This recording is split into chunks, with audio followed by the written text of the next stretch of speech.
It's fun because things are actually happening. Very different than most of the time when people get elected. And I will shut down the Federal Department of Education, and we will move everything back to the state. Most of the time when people get elected, they claim all these things when they're running for president. Then they get into office and not much changes. Individualize education and do it with the love for their children. And in fact, a lot of what they campaigned on, they don't practice at all. Great example is the Obama administration. The Hope and Change website had to be changed because there was a bunch of stuff in there about whistleblowers. No, I don't think Mr. Snowden was a patriot. I called for a thorough review of our surveillance operations before Mr. Snowden made these leaks. My preference would have been for a lawful, orderly examination of these laws. Protecting whistleblowers, which they didn't do at all. There was one of the worst administrations for whistleblowers. What happens when Joe Rogan takes aim at Barack Obama?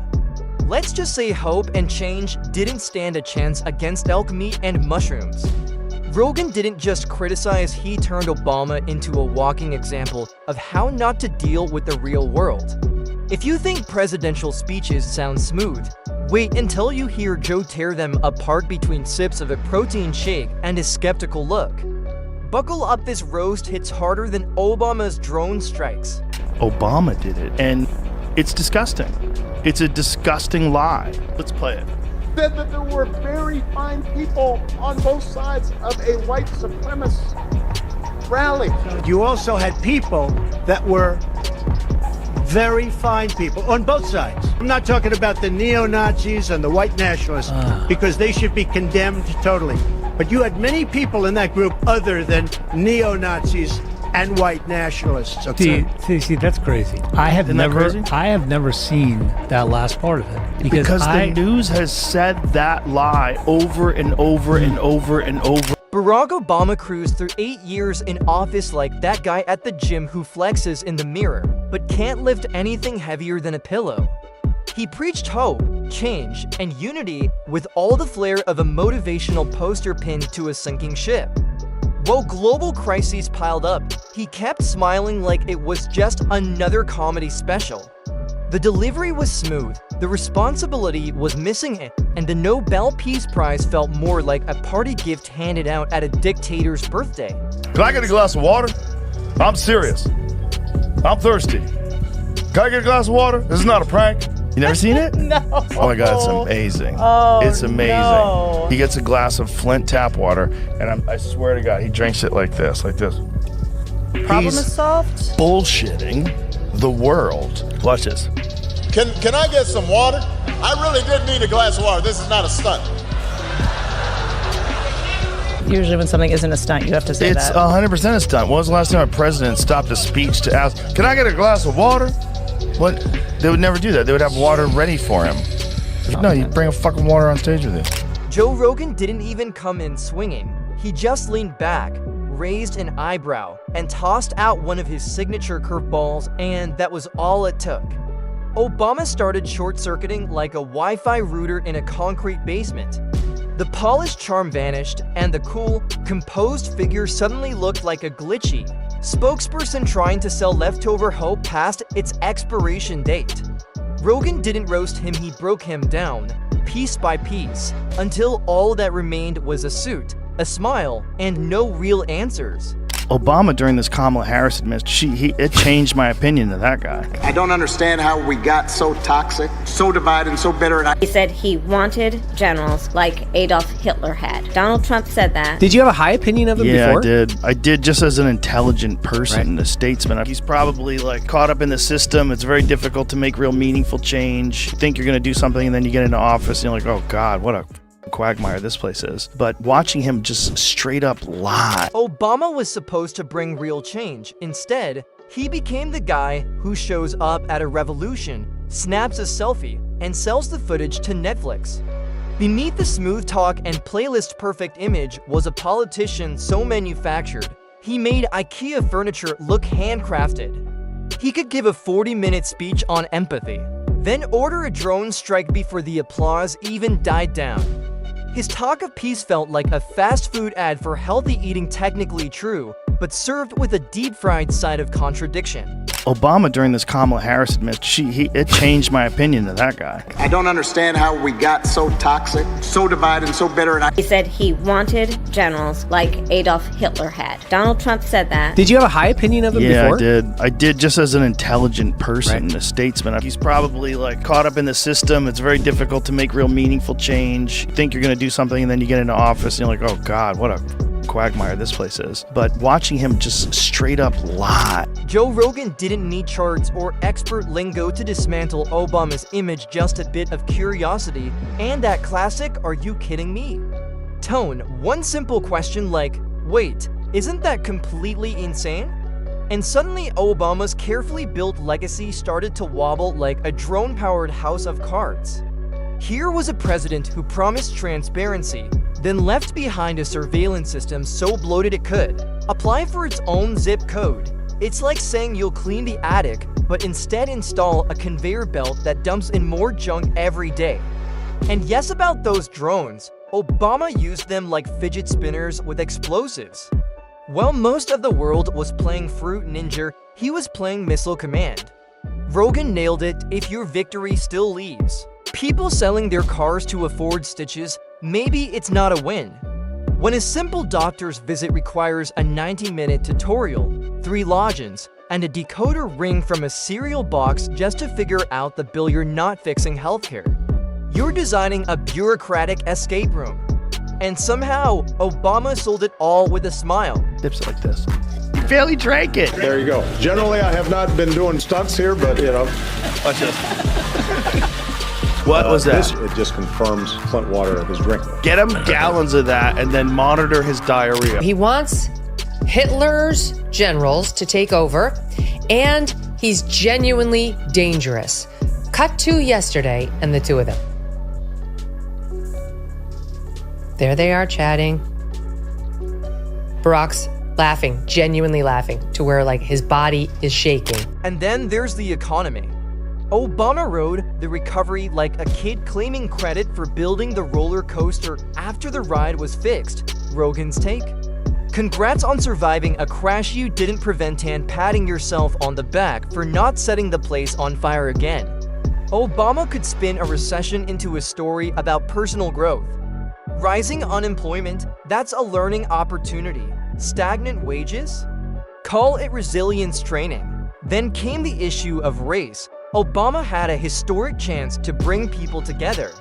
Instead, he sprinkled feel-good language over deep problems like tossing essential oils on a dumpster fire and calling it therapy. He played both sides like a DJ trying to keep boomers and Gen Z dancing to the same beat-dropping lines for progressives, then moonwalking back to corporate donors the moment the lights came on. One day he's the face of change, the next he's cashing checks from the same Wall Street giants who helped tank the economy. Rogan couldn't help but laugh, not because it was hilarious, but because it was so absurd it broke satire. Obama became the remix of hope, layered with auto-tuned accountability and polished contradictions. Now that he's a Netflix producer, along with his 8-adult wife, Michelle, he's producing more racial division. The latest is called Leave the World Behind. It's a fictional thriller about the collapse of technology and what humans would do with no phones or computers. The movie follows a family on vacation at a rental house, and one night they're visited by a father and a daughter who show up seeking shelter. They say their phones no longer work and they need a place to stay. So immediately the white family, because they're evil, that's encoded in their DNA of course, is suspicious of the visitors because they're black. And it goes on and on and on like this. Here's a clip. I'm asking for you to remember that if the world falls apart, trust should not be doled out easily to anyone, especially white people. Can't trust white people. They're evil. This is the guy, remember, who became famous at the Democratic Convention in 2004 by telling us there is no white America, there's no black America, it's just one America. But of course, that's not really a profit model in politics, is it? So he's been stoking race hatred ever since, and the disarray around us is the result. Joe Rogan didn't need a degree in political science, a research team, or a squad of Ivy League interns to spot the absurdity. Just a mic, some common sense, and the guts to say what half the country was thinking while the other half tweeted hope from their Teslas. Meanwhile, Obama was busy dropping the sequel to his memoir like it was a Netflix reboot, Memoir 2, Electric Boogaloo, because nothing says man of the people like a $65 million book deal and a foundation selling $80 coffee mugs and curated playlists as community uplift. And what has the Obama Foundation actually delivered? Empowered neighborhoods? Not quite. Think inflated egos, pricey speeches, and enough branding to make Amazon blush. It's like watching the Avengers if they all wore suits, talked about change, and posed for drone shots instead of doing anything. Then there's the climate angle. This is the same guy who warned about rising sea levels then bought beachfront property, as if to keep a closer eye on the incoming waves. Nothing screams climate urgency like building your dream home in the splash zone. Obama went on stage and he roasted Trump. Donald Trump is here tonight. And one of the lines he said to Trump, he said, "I'm one thing that you'll never be, which is the president of the United States." Donald Trump has been saying that he will run for president as a Republican, which is surprising since I just assumed he was running as a joke. And you can see Trump in his head going, okay, I'm going to run now. That one moment where Obama was talking shit to him might be the reason why Trump was like, I'll show you. It's like giving a TED Talk on fire safety while flipping burgers on a gas-soaked grill or telling everyone to evacuate the Titanic while you're soaking in a hot tub on deck, sipping Dom Perignon and reminding people to recycle their panic. And then there's foreign policy. Obama's so-called measured approach looked more like handing out defense contracts like candy at a Lockheed Martin-sponsored Halloween party. He'd launch a drone strike on a wedding, then send out condolences like empathy could piece civilians back together.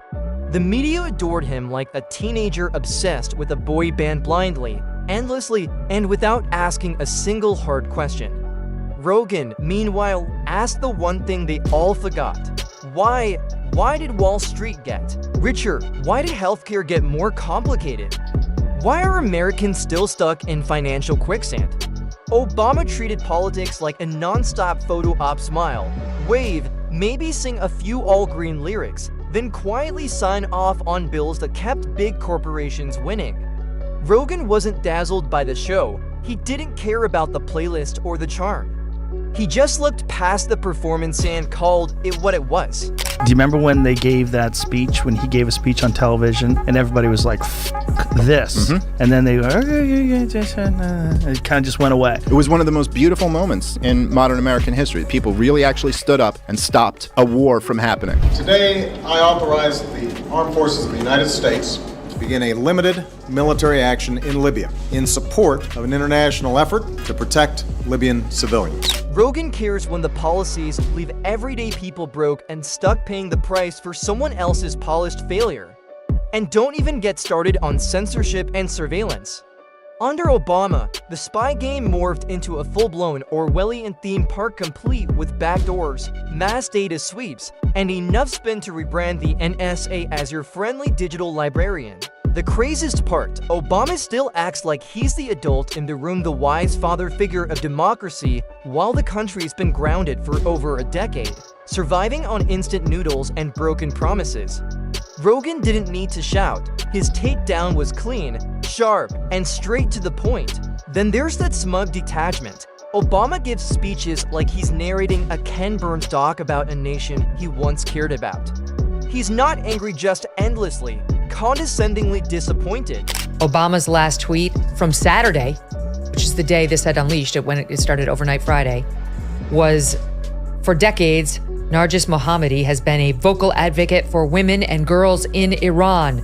This Nobel Prize is a well-deserved recognition of her courage and the hope that she represents not only for women in Iran, but women fighting repression and violence around the world."